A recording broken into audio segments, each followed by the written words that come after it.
Les presento la segunda parte de todos los tópicos relacionados con el análisis de cortocircuito.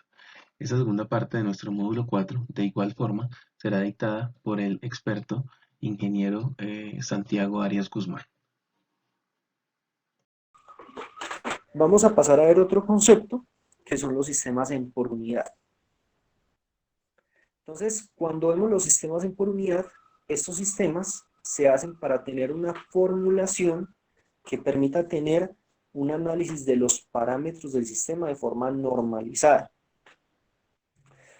Esto es importante, la importancia del sistema por unidad es porque me permite realizar el cálculo de los flujos a través de los transformadores sin tener en cuenta la relación de transformación.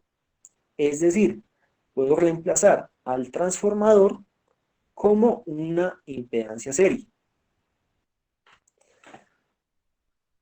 Y los equipos pueden estimarse fácilmente ya que las impedancias en por unidad se encuentran dentro de un rango relativamente estrecho.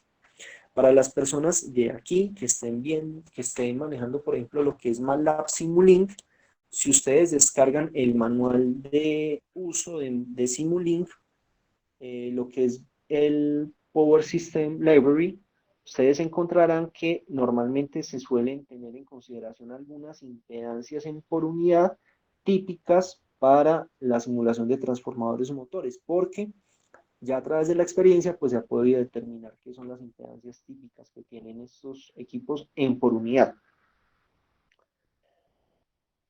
Vamos a continuar viendo la importancia de tener una concepción de los sistemas eléctricos en por unidad, y es lo siguiente: en sistemas monofásicos o en sistemas trifásicos en los que el término corriente se refiere a la corriente de fase, el término tensión a la tensión respecto al neutro y la potencia a los kilovoltamperios por fase, yo puedo tener las siguientes definiciones: que el valor en por unidad es el valor real dividido un valor base.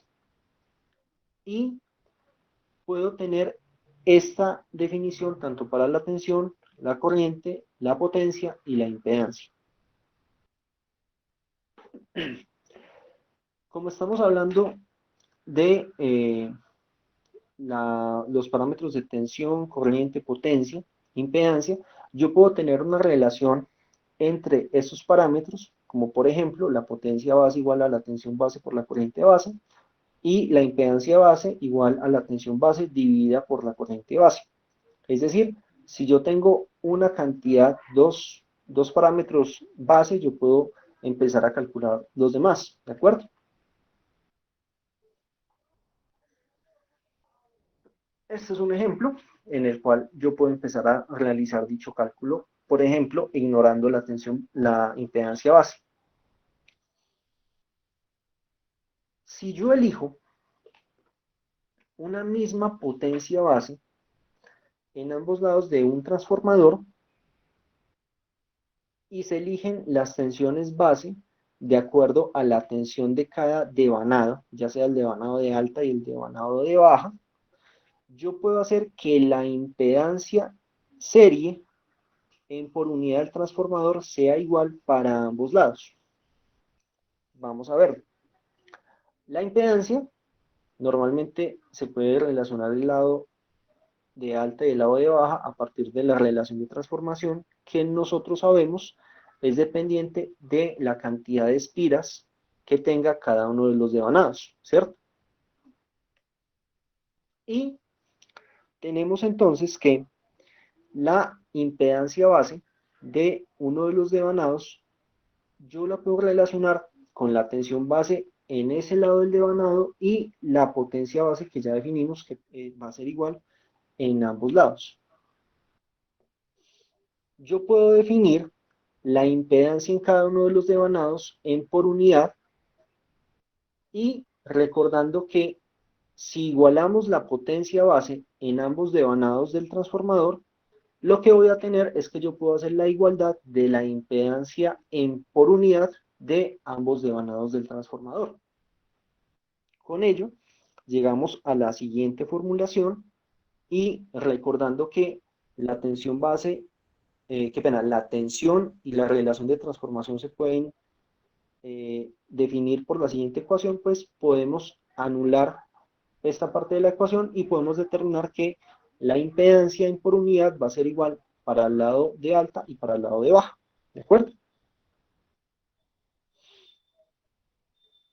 Entonces, cuando se esté haciendo el análisis en cortocircuito de un sistema eléctrico que tenga muchos transformadores, conviene definir una base común para todo el circuito y la tensión según la tensión que tenga cada uno de los devanados del transformador. ¿De acuerdo? Entonces, de esta forma yo puedo ir desde la tensión del generador hasta la tensión de las cargas, pasando por el proceso de elevar para la transmisión y después reducir para el consumo en las cargas. Y con esto podemos sustituir la presencia de los transformadores netamente por las impedancias en serie equivalentes en el sistema en por unidad. Entonces, como ven, la ventaja es que cuando estoy haciendo el análisis de un sistema eléctrico que tenga presencia de transformadores, al hacer este cambio en sistemas en por unidad, puedo ignorar dichas relaciones de transformación. Y yo posteriormente puedo igualar todo el sistema a una misma impedancia base, por así decirlo, un mismo sistema base, y lo que puedo hacer es, si quiero ver la magnitud en otro punto del sistema, pues simplemente puedo hacer la conversión de un nivel de base a otro. Entonces, por ejemplo, yo podría hacer el análisis de un sistema eléctrico para ver cómo se ve el consumo de corriente de unas cargas en la línea de transmisión, y después de tener todos los resultados, yo podría pasar esa magnitud a la impedancia base del nivel de generación. Perfectamente lo puedo hacer, ¿de acuerdo? Esas son algunas de las ventajas que me permite entonces el, este sistema. Vamos a ver entonces, como les indicaba, cuando se está manejando un sistema por unidad, la ventaja es que yo puedo hacer la conversión de las impedancias base para pasar de un nivel base a otro. Y yo también puedo hacer el mismo análisis para un sistema trifásico. Entonces, yo puedo ver, por ejemplo, que la impedancia base en un sistema trifásico sea igual a 3 veces la impedancia base en un sistema monofásico. ¿Qué consideraciones hay que tener si yo ya estoy viendo un sistema trifásico? Si yo estoy viendo un sistema trifásico, yo debo tener cuidado de ver si estoy haciendo el análisis con tensiones línea-línea, qué pena, tensiones de línea, es decir, fase-fase, o si lo estoy haciendo con tensiones fase-neutro, ¿de acuerdo? Entonces vamos a ver cómo se ve esta diferenciación. Aquí tenemos el cálculo de la impedancia base con las tensiones línea-línea y línea-neutro, pero interesa esta parte que les estoy mostrando acá, con la impedancia de base para un sistema ya donde ya estoy manejando línea-línea.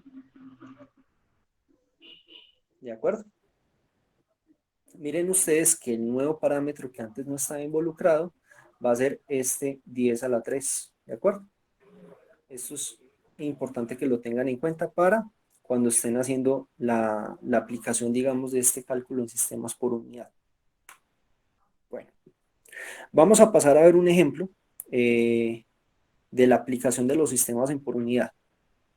Entonces, si se elige la potencia base y la tensión base, a partir de el nivel de tensión que esté viendo cada devanado, y la potencia base se define igual para todo el sistema eléctrico. Vamos a ver qué tipo de análisis pudiera yo hacer en un sistema eléctrico.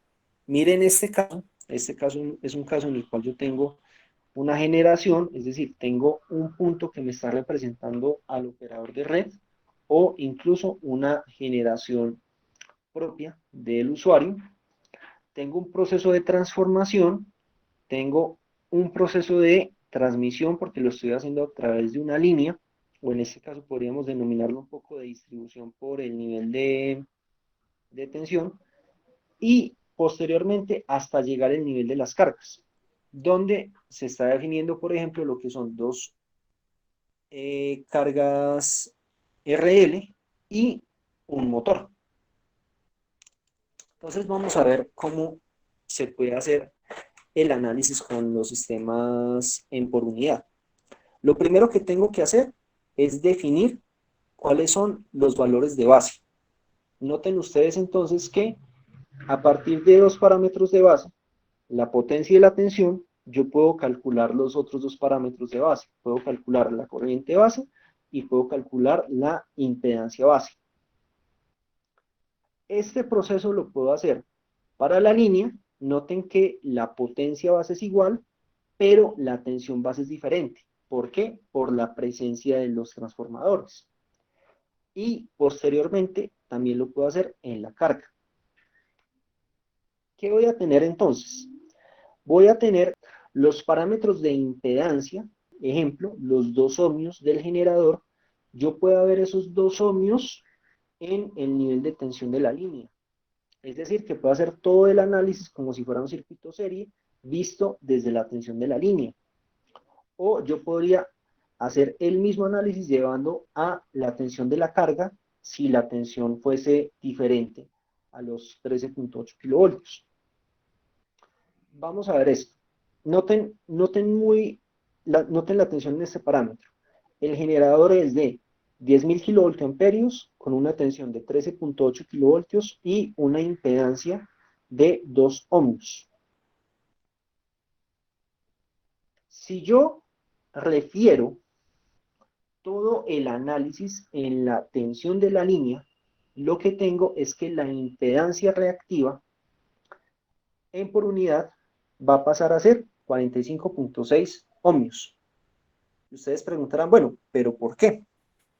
Porque si ustedes notan, la impedancia base en el sistema, por ejemplo, si ustedes toman 2 ohmios, lo dividen por 19.04 ohmios, que es la impedancia base en el generador, y lo pasan a la línea, ¿qué es lo que tienen que hacer? Pues tienen que multiplicar ese valor que les da por la impedancia base de la línea, que son 435.6 ohmios. Si ustedes hacen ese proceso de cálculo, ustedes obtendrán que la impedancia del generador visto en la línea son 45.6 ohmios. Y yo puedo hacer ese mismo análisis tanto para la impedancia en la línea como tal, la impedancia del transformador y la impedancia de las cargas. ¿De acuerdo? Eso para que lo tengan en cuenta cuando estén viendo este ejemplo nuevamente. Con las cargas, lo que tenemos aquí, por ejemplo, BLPU, esto que tenemos acá, estas cargas que tenemos acá, pues yo puedo calcular el valor de la corriente a partir de la potencia que consumen dichas cargas, la tensión a la cual están conectadas y recordando el factor de potencia, ¿de acuerdo? Y esto lo puedo hacer también para el motor. De esta forma puedo definir cuál es el consumo total de esas cargas para el sistema eléctrico. ¿Por qué me interesa hacer esto? Porque de esta forma yo ya podría determinar tanto para el generador, el transformador y las líneas, yo podría determinar cuál es la corriente nominal normal que va a estar pasando por ese circuito para poder alimentar esa potencia a ese nivel de tensión. Eso es muy importante porque eso me va a permitir a mí definir posteriormente cuál debería ser el calibre de los conductores, cómo deberían estar dimensionados los transformadores, en fin, me va a permitir definir muchos parámetros.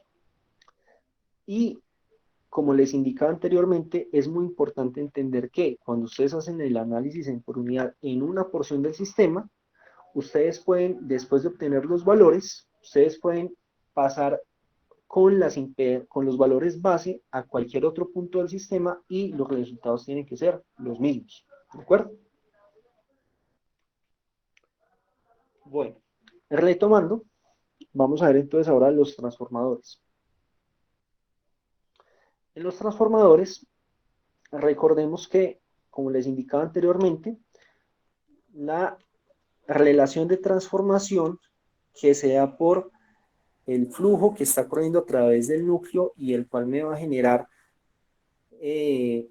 los cambios en la tensión que yo voy a dar de la tensión del primario y del secundario, pues yo voy a tener una relación de transformación que normalmente se define con la formulación que ustedes están viendo en pantalla. Cuando yo estoy hablando de un transformador monofásico, y quiero que pongan mucho la atención en ese concepto, cuando estoy hablando de un transformador monofásico, se cumple la siguiente relación. Se cumple que el número de espiras del primario dividido por el número de espiras del secundario es igual a un valor A que yo defino como el valor de relación de transformación. Y yo puedo definir la relación con la cual cambia la tensión del primario con respecto al secundario con este parámetro y también lo puedo hacer para la corriente y para la impedancia, tanto del primario y del secundario. ¿Qué es lo importante? Recordar que este comportamiento es para transformadores monofásicos. Por favor, no lo extiendan totalmente a todos los transformadores, especialmente los trifásicos. ¿Por qué? Porque ya vamos a ver más adelante que cuando estoy hablando de transformadores trifásicos, dependiendo del tipo de conexión, entiéndanse delta-delta, delta-y, y-delta, hay unos cambios, hay un cambio adicional que es por pasar de un sistema fase neutro a, por ejemplo, fase-fase, que hace que las magnitudes no se reflejen de la misma forma que con únicamente el parámetro de A. ¿De acuerdo? Eso es como para que lo tengan presente ahora y ahorita lo volvemos a retomar. Bueno, cuando yo hago el análisis del transformador, recordemos que hay una serie de pruebas que se le hacen al transformador que son básicas. Y estas pruebas básicas son las que me permiten a mí definir tanto la impedancia serie del primario y del secundario y la impedancia paralelo de las pérdidas del núcleo. Estas pruebas son la tensión de la prueba de cortocircuito y la prueba de circuito abierto, que ya vamos a ver más adelante. Recordar que estos parámetros que yo obtengo con estas pruebas, yo las puedo referir a primario o a valores del secundario. ¿De acuerdo?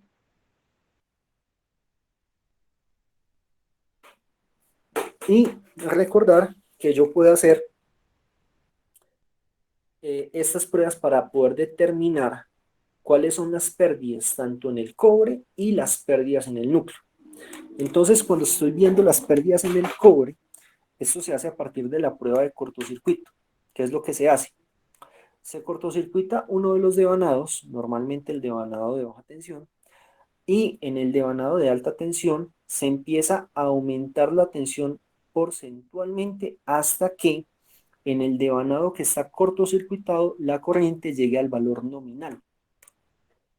Yo con los parámetros de la tensión de cortocircuito, corriente de cortocircuito y un batímetro, yo puedo determinar cuál es la impedancia serie por las pérdidas en el cobre.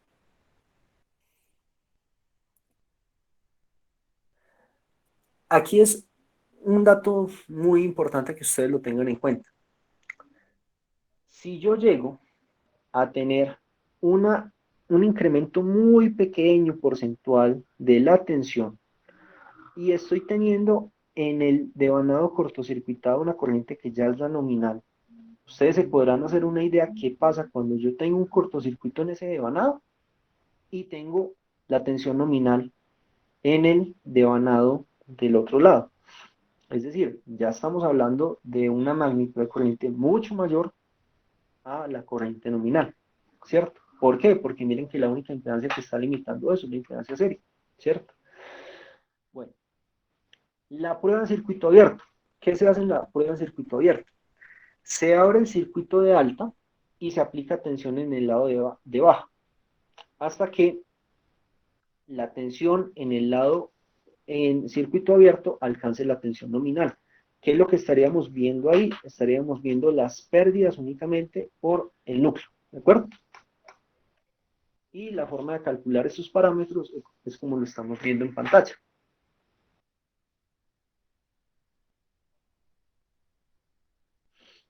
Ahora bien, como les decía, para el caso de transformadores trifásicos, el tipo de conexión va a determinar cómo se modifica esa relación con la cual cambia la tensión del primario respecto al secundario.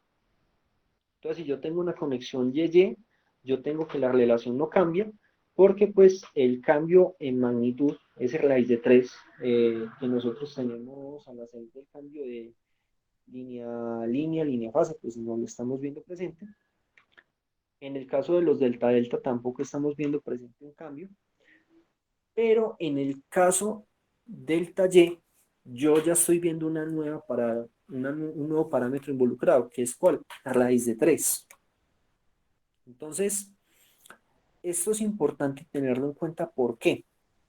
Porque cuando yo estoy haciendo la protección de un sistema eléctrico, yo tengo que tener en consideración que si tengo la presencia de un transformador, cuando haga la medición del lado de baja y quiera hacer la protección en el lado de alta, por ejemplo, esa corriente no se ve reflejada solamente con el cambio de la relación de transformación, sino que también se puede ver modificado por el parámetro de raíz de 3.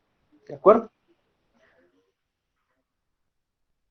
Esto lo vamos a ver de forma más completa en el módulo 2, cuando estemos hablando de la protección de los transformadores, pero lo que yo quiero que ustedes tengan muy claro es que cuando se hace la protección de los transformadores se debe tener en cuenta el tipo de conexión de estos para poder determinar cómo voy a estar midiendo las corrientes en el punto donde vaya a hacer la medición, la detección y el posterior despeje.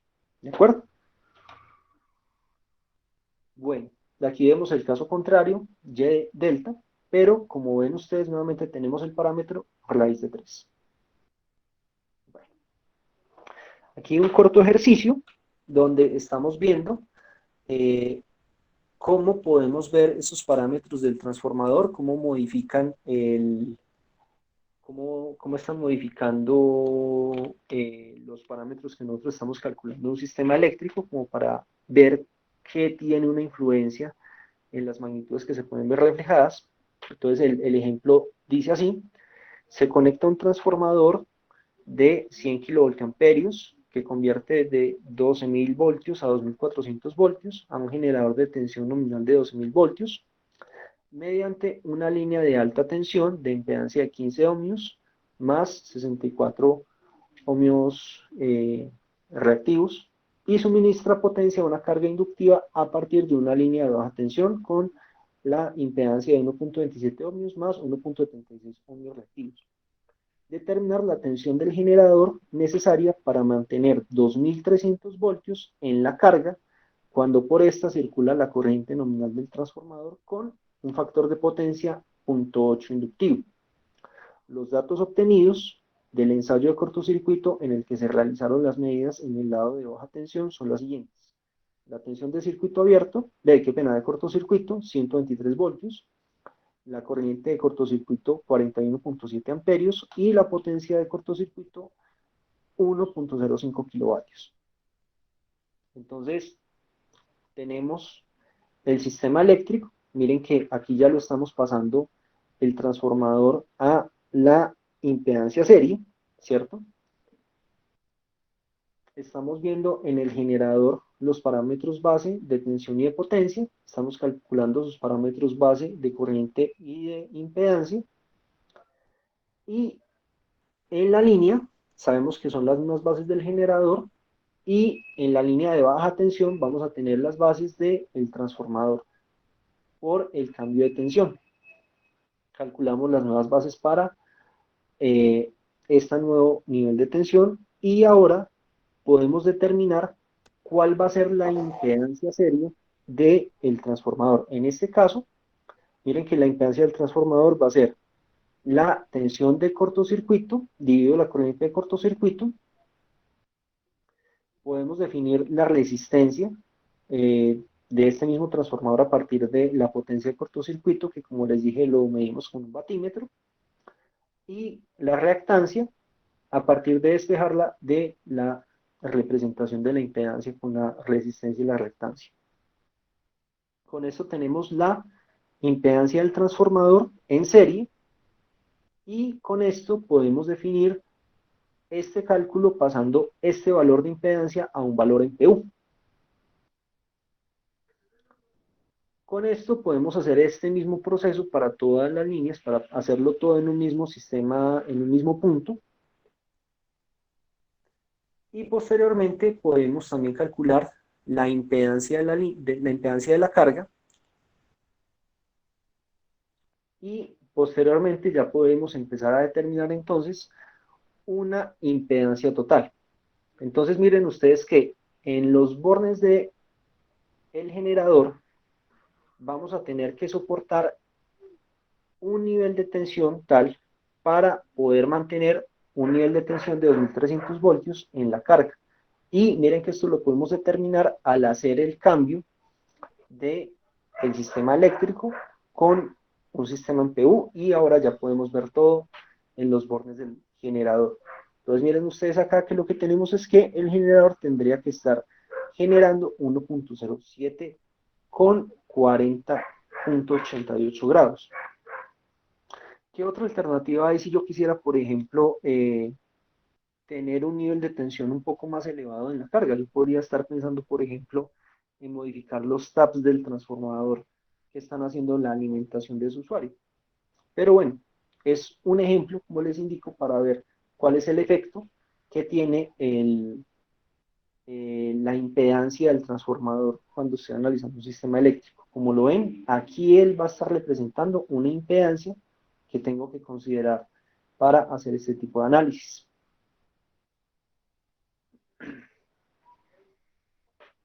Y lo que está representando esto es que en vez de estar generando a 12 kilovoltios, tendría que estar generando 12.85 kilovoltios.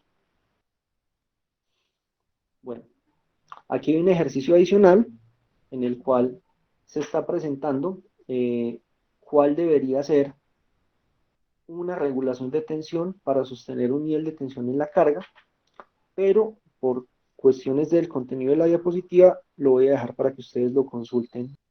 Valga aclarar que no se está viendo algo diferente a lo que ya hemos visto hasta ahora. Bueno,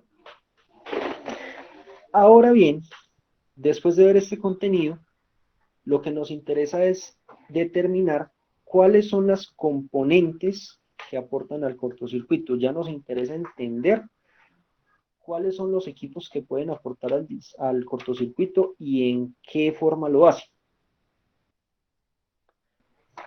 Vamos a ver condiciones de falla. Entonces, cuando vemos algunas condiciones de falla, pues podemos ver que pueden tener diferentes formas de presentarse. Por ejemplo, yo puedo tener perturbaciones que pueden ser por oscilaciones pequeñas o sobrecargas que no tienen efectos graves. Es decir, así como se generan, pueden llegar a detenerse y la condición anormal detenerse, no llegar a producir una condición de peligro. Puedo tener operaciones anormales que pueden ser por errores de ajustes de protección o pueden ser por errores de operación. Pueden estar, por ejemplo, asociadas a malas operaciones de mantenimiento o a un mal dimensionamiento de equipos. Es decir, puede tener diversas causas, pero lo importante es que pueden llegar a provocar interrupciones. Y yo puedo tener fallas que pueden ser por diferentes tipos de cortocircuitos o por condiciones de líneas abiertas, de circuitos abiertos. Y que el efecto más grave que puede es que genera una desconexión. Entonces, el cortocircuito, recordemos la definición que vimos inicialmente, es un camino conductivo accidental o intencional entre dos o más conductores eléctricos, forzando un nivel de tensión diferencial entre ambos cercano o igual a cero.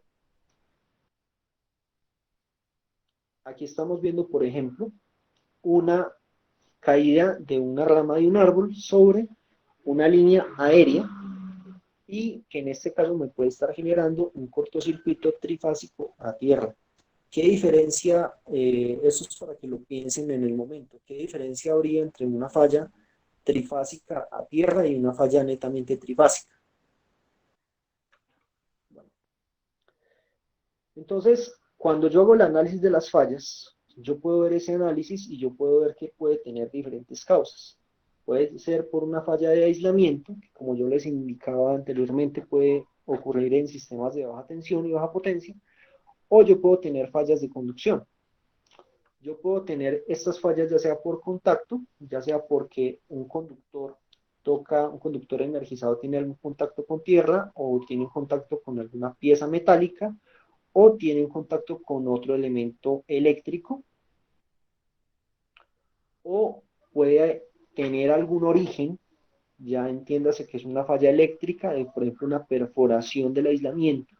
Por ejemplo, si yo empiezo a tener un transformador, que nosotros sabemos que tiene un líquido aislante, y las espiras tienen un papel que también está generando un aislamiento entre espiras, y yo tengo una perforación de ese aislamiento o una degradación del líquido aislante del transformador, pues yo también puedo tener una falla del aislamiento que en algún punto puede llegar a generar un cortocircuito, o yo puedo tener una falla de origen mecánico porque se genera una ruptura, como yo les indiqué, por ejemplo, si tenemos unos conductores que van a través, por ejemplo, de una bandeja portacables o de una canaleta o de un tubo y en algún punto tienen un esfuerzo o había una parte que estaba generando una especie de corte a esos conductores, yo también puedo tener una falla de origen mecánico que va a generar una falla de cortocircuito, o como lo vimos al inicio de la diapositiva, yo puedo tener condiciones de descargas atmosféricas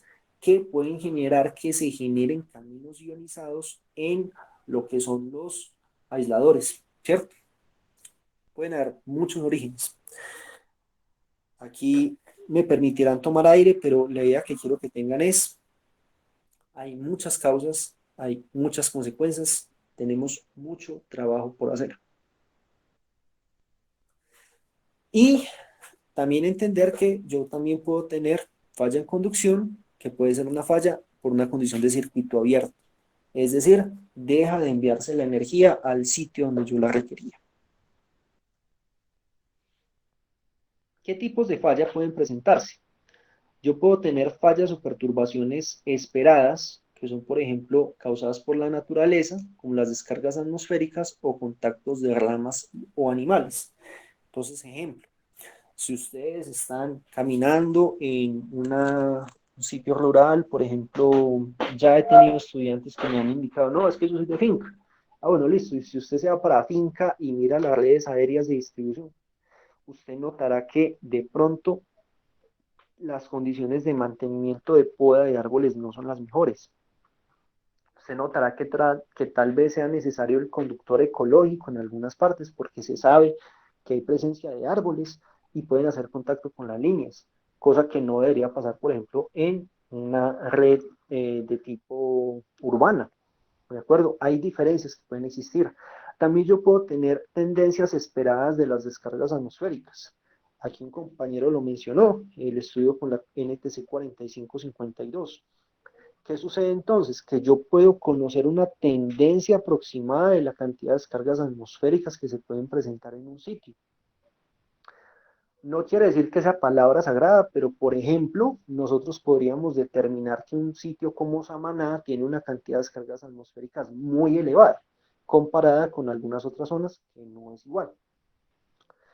Y otro parámetro importante es el parámetro de los animales. Yo no sé si ustedes, pues yo no sé si aquí me estaré sintiendo muy viejo al decirles esto, pero yo recuerdo que cuando yo estaba en pregrado hubo una falla en la subestación La Enea por un gato, que el pinche gato se fue, creo que era a coger una ave o quién sabe qué fue lo que fue a coger, pero el caso es que ese hijo de madre generó que se nos fuera a la subestación Enea.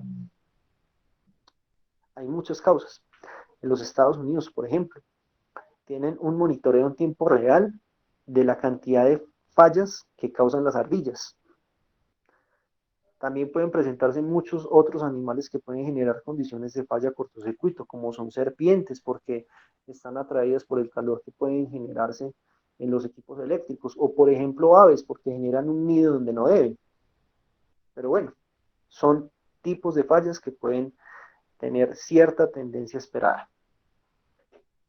Yo también puedo tener fallas ligadas al diseño, porque por ejemplo yo puedo tener equipos o instalaciones mal seleccionadas, mal dimensionadas, ausencia de pararrayos o insuficientes sistemas de protección de puesta a tierra o apantallamiento.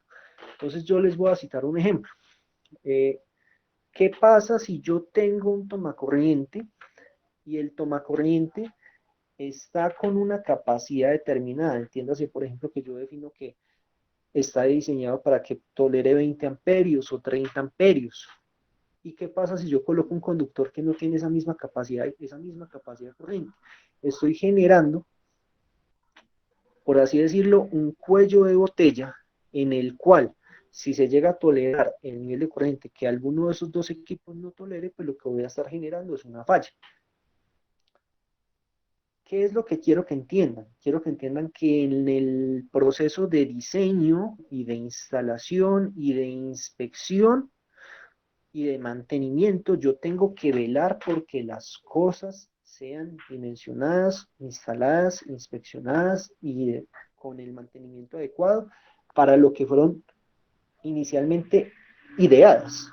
Es decir, yo no puedo llegar y decir, es que se disparó el fusible de 20 amperios, entonces coloque uno de 40. No, porque estoy dejando entonces un montón de casas sin protección. ¿De acuerdo? Fallas causadas por la construcción y el montaje, porque puede haber uso inadecuado de herramientas, de conectores, de cables y con maltrato a los equipos. Si ustedes se van a ver, el reglamento técnico de instalaciones eléctricas muy claramente nos dice, se prohíbe el uso de equipos reutilizados. Y en caso de utilizarse, y es un caso, créanme, excepcional, se tienen que hacer las pruebas de esos equipos que se van a instalar para demostrar que tienen la misma capacidad como si fueran nuevos. Y eso es una cosa que uno no ve. ¿Dónde podría llegar a darse? Y eso que es una condición muy atípica, muy anormal, en dispositivos que sean para aplicaciones de alta tensión. Pero si usted va a irse a una casa, a una industria, a un comercio, y usted está reutilizando cables, está reutilizando celdas, se está poniendo a la gente en peligro. ¿De acuerdo? Fallas en la operación o en el mantenimiento predictivo ocurren al permitir sobrecargas o sobretensiones excesivamente prolongadas o repetitivas. Si ustedes buscan para los motores lo que es el factor de servicio, ustedes verán, por ejemplo, que en el caso de los motores se permiten ciertas sobrecargas durante intervalos muy cortos de tiempo, pero están diseñados para eso. Es decir, si tienen un factor de servicio que les permite estar sobrecargados por un periodo muy corto de tiempo. Yo podría hablar lo mismo del conductor que va a estar alimentando una carga de ese tipo. ¿Yo qué tendría que determinar? Que el conductor, que supongamos en condiciones nominales, es decir, por un periodo de operación mayor a 6 horas, ininterrumpidas, tolere 20 amperios, yo puedo decir, no, pero es que ese mismo conductor por 30 minutos tolera 30 amperios. Entonces no se me va a dañar. Pero, ¿cómo puedo determinar eso? Pues eso lo puedo determinar a partir de un conocimiento del efecto térmico que va a tener tanto en el equipo que está haciendo la conexión, entiéndase la conexión en este momento del cable, como el equipo como tal que va a hacer alguna función. Pero vuelvo y les indico, eso tiene que hacerse con un conocimiento previo, completo, de lo que voy a estar manejando. Y una causa que es muy común, disparos indeseados causados por errores humanos.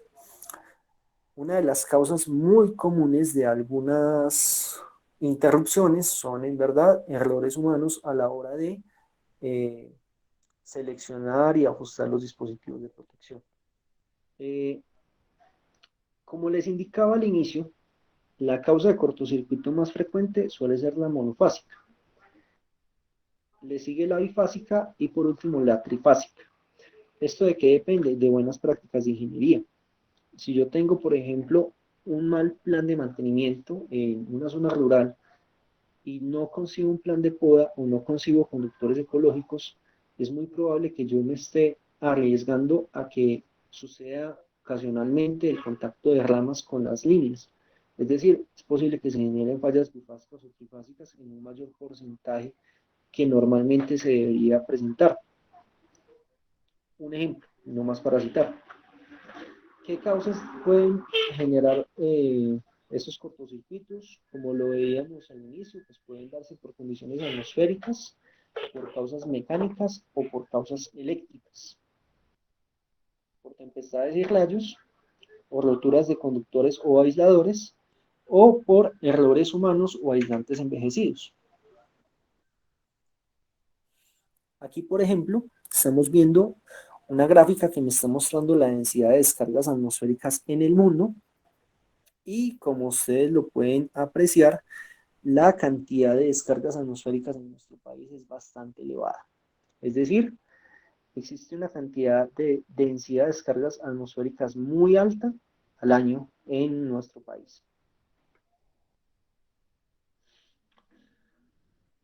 Dependiendo del nivel de tensión y el nivel de aplicación que se esté haciendo, ya sea un sistema aéreo o un sistema subterráneo, pues el porcentaje de las fallas que se pueden llegar a dar puede variar un poco.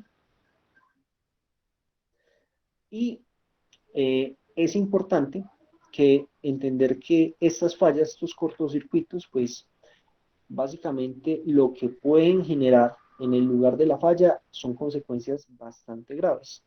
Pueden generar, por ejemplo, degradación de aislantes, puede fundir los conductores donde se está generando la falla, puede producir un incendio, porque puede generar incluso arcos eléctricos, arc flash, el fenómeno que se le conoce en Estados Unidos, que es bastante peligroso.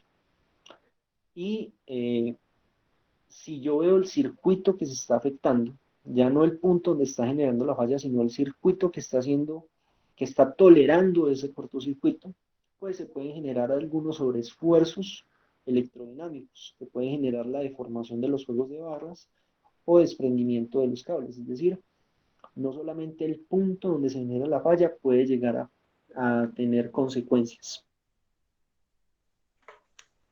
Hay varios tipos de cortocircuito, entonces están los cortocircuitos, como les indicaba, fase tierra, fase tierra, trifásico o trifásico a tierra. Entonces, yo puedo analizar esto desde la siguiente perspectiva: una falla simétrica, en la cual las tres fases están bajo falla, y puedo tener la presencia de una impedancia de tierra. Ejemplo, la rama que está haciendo el contacto con las tres líneas al mismo tiempo. O puedo tener una falla trifásica que no está involucrando una impedancia hacia tierra. Ejemplo, el droncito que se fue volando hacia las tres líneas. ¿De acuerdo? Fallas asimétricas involucran únicamente una o dos fases y pueden ser de fase a tierra, fase-fase o fase-fase-tierra. ¿De acuerdo? Y dependiendo del cortocircuito, pues yo puedo hacer varias valoraciones. La primera, el punto donde se está dando el cortocircuito. Entonces, dependiendo si yo voy a estar conectado más hacia la carga o más hacia el generador, pues yo podría tener un aporte más significativo de máquinas sincrónicas sobre la corriente de falla. Entonces yo podría tener, por ejemplo, una falla en la carga, cercano al consumo de un hogar, por ejemplo, o yo podría tener la falla cercana a la fuente de generación. ¿Cuál es la diferencia? Noten ustedes que cuando yo estoy viendo la falla en la carga, tiene que pasar por la generación, la transformación hacia alta tensión, la línea de distribución, por así decirlo, la transformación hacia baja tensión y posteriormente hacia las cargas. Bueno, muchachos, como les decía, cuando yo estoy viendo una falla, esta falla, dependiendo del punto donde se está dando, eh, va a tener un camino de impedancia más elevado que otro. Entonces, esto es muy rápido para que lo tengan en cuenta. ¿Dónde es más elevada la corriente de cortocircuito? ¿En bornes del generador o en la carga? De forma rápida y sencilla, ustedes dicen va a ser más elevada en bornes del transformador. ¿Por qué? Porque tiene menos impedancia que esté limitando esa corriente de falla. Mientras que si yo voy a tener una falla en la casa, por ejemplo, aquí en el computador donde yo estoy parado, pues está inmersa la impedancia del conductor hacia el tomacorriente, está inmersa la impedancia del circuito hacia, hacia el punto de conexión común con el operador de red, está involucrada la impedancia de la línea hasta donde llega con el transformador, está involucrada la impedancia del transformador y así sucesivamente hasta llegar a la fuente de la falla. A lo que quiero llegar es, si yo estoy con un camino de impedancia más amplio, pues lo que va a tener es que la corriente de falla va a ser más limitada. ¿De acuerdo? ¿Qué otros parámetros puedo tener cuando estoy analizando el cortocircuito? Pues yo puedo tener elementos que no pertenecen al circuito y que van a intervenir en la falla. Es decir, voy a tener impedancia de falla, que puede ser por ramas, por animales, por líquidos o por otros componentes. Entendamos el ejemplo que les hacía ahorita. Si yo tengo la rama que toca las tres líneas, pues esa rama la puedo ver con una impedancia que conecta hacia tierra. Pero cuando tenemos el droncito que fue volando hacia las tres líneas, pues ese dron no está haciendo una conexión como tal a tierra, ¿cierto? Entonces esa impedancia de falla en ese caso va a ser muy baja. Normalmente la impedancia de falla suele concebirse desde 1 ohmio hasta 40 ohmios aproximadamente. Tener en cuenta también que van a haber algunos elementos que pueden aportar energía al cortocircuito, como son generadores sincrónicos, generadores asíncronos, accionamientos alimentados por convertidores estáticos y motores sincrónicos y asincrónicos. Qué pena, me detengo un poco en esta parte. Uno de los problemas que está enfrentando hoy en día los puntos donde se está haciendo la inclusión de generación distribuida es que estas fuentes de generación distribuida aportan al momento del cortocircuito y aportan con una magnitud que puede ser muy menor a la que normalmente se aporta por parte del operador de red, pero que aporta. Entonces, por ejemplo, si yo tengo un parque de paneles fotovoltaicos, pues yo tengo que tener en cuenta que ese parque de paneles, aunque no podrían aportar posiblemente lo mismo que Hidroituango, por poner un ejemplo, pues van a aportar al cortocircuito. Es decir, es necesario determinar que al momento de la conexión de estas nuevas fuentes de generación en la red, pues yo voy a tener unos niveles de cortocircuito más elevados que antes no tenía. Y por lo cual va a ser necesario determinar si el tamaño de los elementos soporta ese nuevo aporte, así como si el ajuste de las protecciones es el adecuado para prevenir el efecto nocivo que podría traer en condición de un cortocircuito. ¿Qué otro componente yo puedo analizar en la condición de un cortocircuito? Pues tener en cuenta que puede haber una variación de la tensión y la frecuencia, como ya les había indicado, cuando yo tengo un cortocircuito me va a generar unos hundimientos en el resto de la red, y de igual forma pues me podría generar una pérdida o una desviación en la frecuencia, porque como ustedes bien lo saben, si yo tengo una desviación entre la generación y la carga, lo que voy a tener es que va a haber ya sea un incremento de la frecuencia o una disminución de la frecuencia. En ambos casos, cuando se presenta esto, pues hay dispositivos de regulación que pueden afectar, digamos, la forma como se ve el cortocircuito, teniendo en cuenta, digamos, la duración que pueda tener. Esto, por ejemplo, por citarles un ejemplo, en Estados Unidos ya han tenido varios eventos asociados a la desconexión de fuentes de energía renovables que se conectan a la red mediante inversores, que eran fuentes de generación eólica, y en eventos que se conocieron como el Blue Fire, que ya tuvieron unas pérdidas de bastante potencia. Y por último, ¿qué otra componente puede afectar o influir en el cortocircuito? Pues lo que es la topología.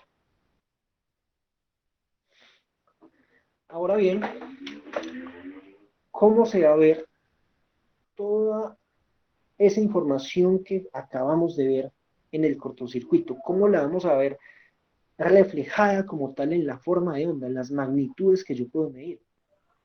La vamos a ver de la siguiente forma.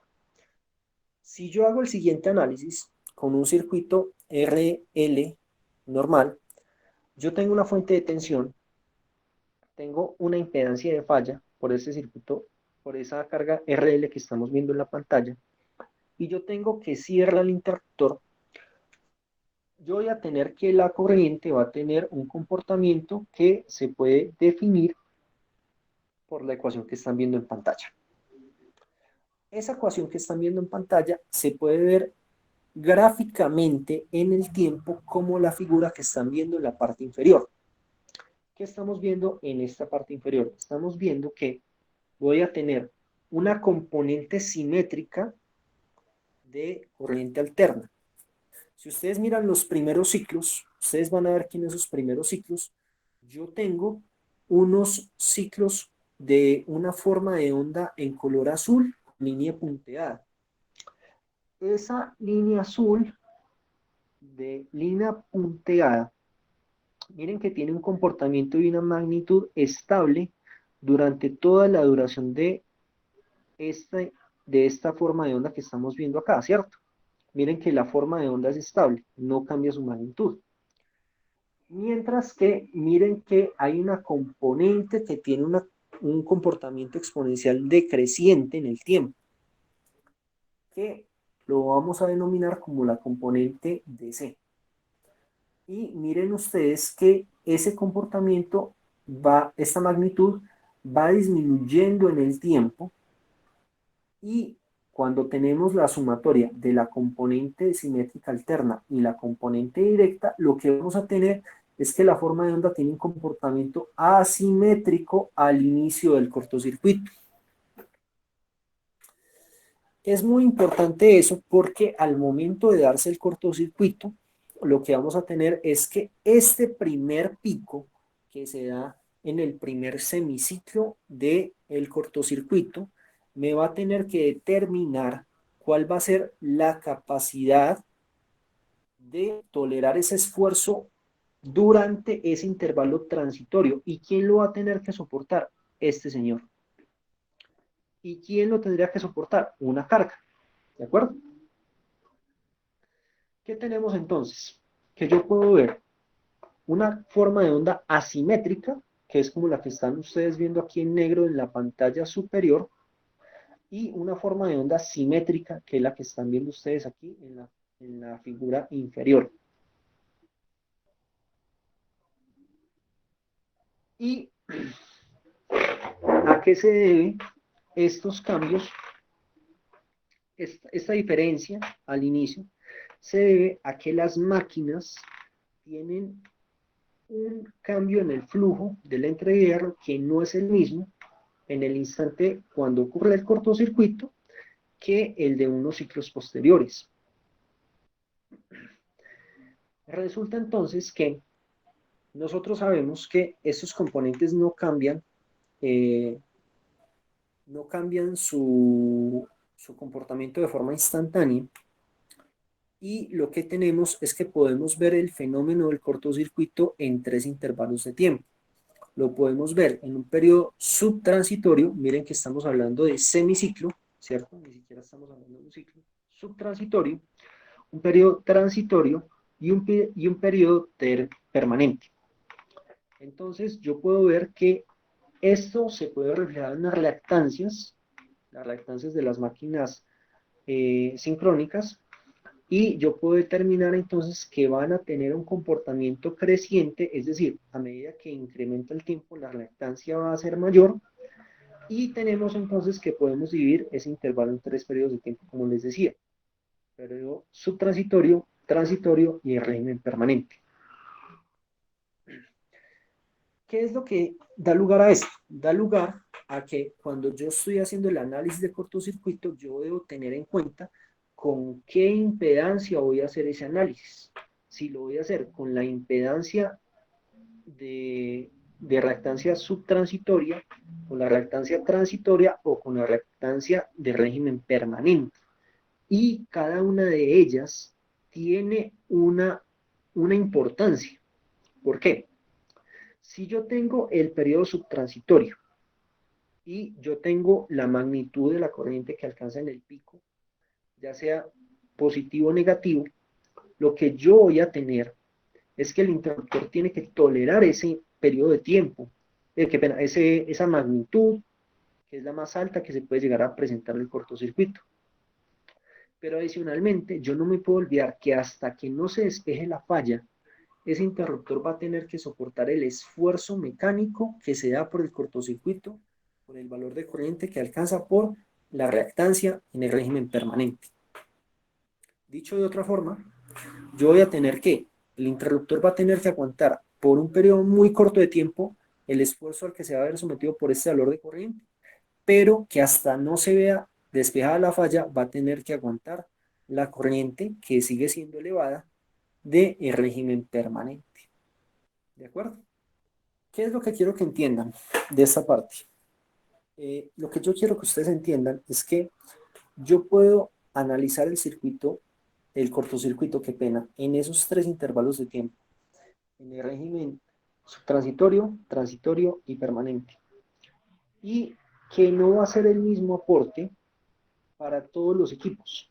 Por ejemplo, si yo tengo un motor sincrónico, el motor sincrónico va a sostener su aporte al cortocircuito, incluyendo el régimen permanente. No sucede lo mismo con las máquinas de inducción o lo que conocemos como los motores asíncronos. Ustedes recordarán que la diferencia en el caso del motor asíncrono es que el rotor no está conectado directamente, si mal no me equivoco, al, al movimiento que le genera el estator. El caso es, voy a tener esa diferencia cuando tenga el aporte de un motor sincrónico con un motor asíncrono.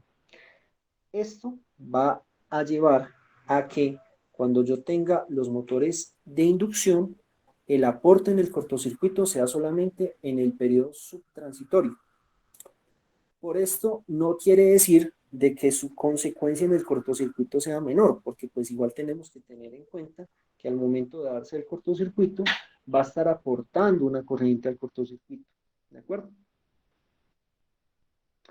Y podemos entonces resumir en que los aportes a la corriente de cortocircuito se pueden ver de la siguiente forma.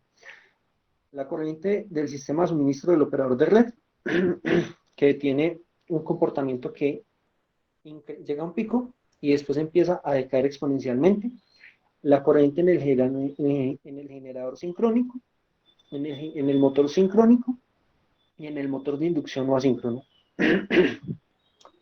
Y por último, que cuando ya estamos viendo el cortocircuito total, pues va a ser la sumatoria de todas estas componentes.